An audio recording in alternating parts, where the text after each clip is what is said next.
This May 2025, Canada launched RCIP or Rural Community Immigration Pilot. It is a 5-year immigration program na ang goal ng RCIP, simple lang. Makapagbigay ng permanent residency sa mga taong willing tumira at magtrabaho sa rural community ng Canada. May special stream ito para sa international students. Ang kailangan mo lang gawin, first, mag-aral ng 2 years sa isang RCIP-nominated schools gaya ng Algoma College, Cambrian College, at Saskatchewan Polytechnic. Pagkatapos ng studies mo, kailangan mo lang ng job offer mula sa isa sa mga approved employers at sobrang dami nila. Sa Sault Ste. Marie pa lang, may 300 plus approved employers na naghihintay sa'yo. Once hired, diretso na agad sa permanent residency ang process.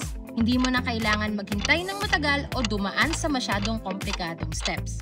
Pumili ng program na may PGWP or Postgraduate Work Permit para may extra work permit ka after graduation habang inaasikaso ang PR mo.